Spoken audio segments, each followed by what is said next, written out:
un oráculo le anunció a Edipo que habría de matar a su padre y unirse a su madre. Edipo entonces se alejó de Corinto.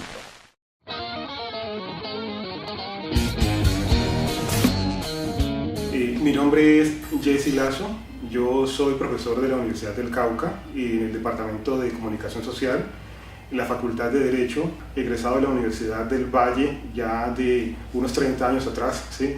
Hice especialización en periodismo económico, una maestría en periodismo y acabo de terminar el doctorado en antropología. Mi nombre es José Raúl Ordóñez, yo soy profesor del Departamento de Educación y Pedagogía de la Universidad del Cauca y mi formación básicamente es una formación teatral por la licenciatura que hice en arte dramático en la Universidad del Valle y también por el hecho de haber sido miembro del Teatro Taller de Cali, que fue un grupo que se formó y hizo todo su trabajo soporte en el seno del movimiento del nuevo teatro colombiano.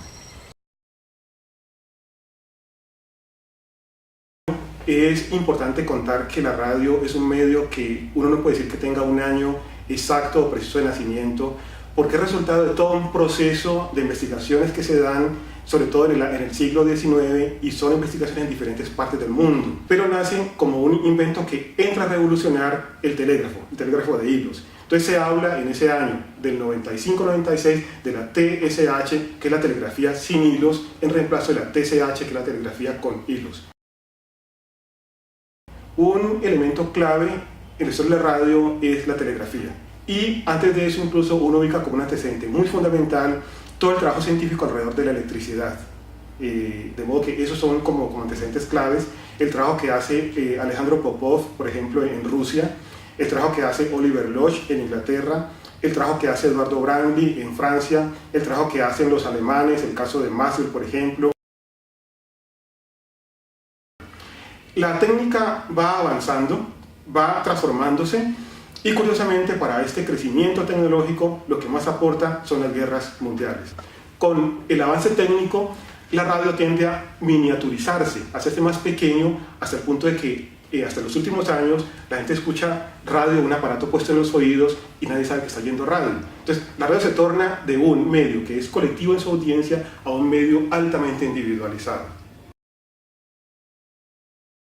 Cuando hablamos de 1895 como radio y 1920 como radiodifusión, que es el uso doméstico que le damos hoy en día todavía a los hogares.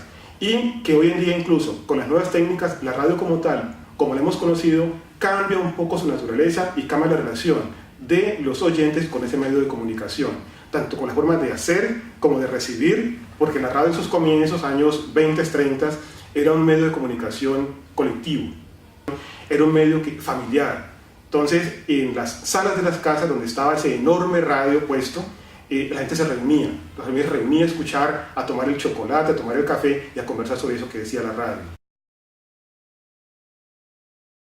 A Colombia llega la radio en el año de 1829 y llega en un contexto de crisis económica mundial, la que conoce como el Viernes Negro, ¿sí? La caída de los mercados en Estados Unidos. Llega en esa época y curiosamente, siendo una década que prometía crisis, la radio entra a garantizar que la economía como tal al menos pueda flotar un poco, pueda sostenerse un poco, porque de medios de comunicación que eran aparentemente costosos como la prensa, la radio entra a ser un medio que es barato en su forma de producción y en su forma de publicidad. De modo que toda la economía se apoya entonces en la radio y se habla de que justamente en un periodo de crisis, los años 30 se toman como la década dorada de la radio. Colombia logra crear una escuela de actores, estoy hablando de años 40, 50, una escuela muy bien estructurada de actores, que son personas que hasta hace muy poquito estaban saliendo de la radio, otros apenas estaban muriendo. María Eugenia Dávila, por ejemplo, te hablo de Pachón, Erika Krum, una cantidad de personajes que en esa época, en los años 40, 50, 60, fueron fundamentales en la producción de un género que te digo, en los años 70, 80 fue muy fuerte, que fue el radioteatro. La adaptación de novelas, la adaptación de obras de teatro, la adaptación incluso de películas se hizo gracias a esa labor fuerte que hicieron esos personajes que fueron expertos, muy profesionales en el proceso de guionización, pero sobre todo de la actuación, para poder que el radioteatro como tal fuera un género que le permitiera a Colombia, a la radio colombiana, ser reconocida a nivel mundial. He venido como desarrollando dos aspectos fundamentales. Uno, que sería la de llegar a la escritura de unas versiones para radioteatro a partir de cuentos de la literatura colombiana o universal, ¿sí? Teniendo en cuenta, por ejemplo, el hecho de que si un cuento como tal tiene una versión para radioteatro, entonces en muchos casos se ve la opción de mantener un narrador, ¿sí? Un narrador pues que lleva como el hilo del relato, y a partir de esa narración se van evocando, por ejemplo, algunas escenas, algunos acontecimientos en donde ya los que intervienen son personajes que están ubicados en el relato, ya como puesta en escena como tal. En algunos momentos estos personajes desarrollan unas acciones que sonoramente tienen una resonancia, ¿sí?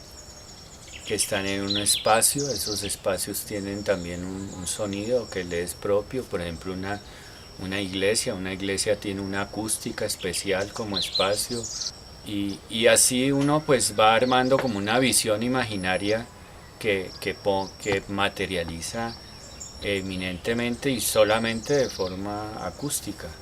Después de toda la parte pues de preparación, de elaboración de libretos y todo esto, de manejar ciertos elementos de coherencia del relato, de dramaturgia, pues también toda la parte de grabación en sí, en el estudio, y de postproducción, de edición. Más que formar, darle unos elementos mínimos pues a los estudiantes de comunicación social, a nivel de actuación, de improvisación, de puesta en escena, de ejercicios de voz, ¿sí? Todo encaminado a que se desbloqueen un poco y empiecen a trabajar unas propuestas de personajes con unas voces en unas circunstancias, unos personajes lo más creíble posibles. Pensar en que tendrían que hacer casi que un casting también para llevar a cabo ese libreto, contar con voces medianamente buenas, ¿no? Lo más profesionales posibles, y ya pues la parte de postproducción, que es hasta cierto punto de carpintería. Si el trabajo de voz es bueno, ya lo otro sale a partir de la imaginación creadora del productor, ¿no?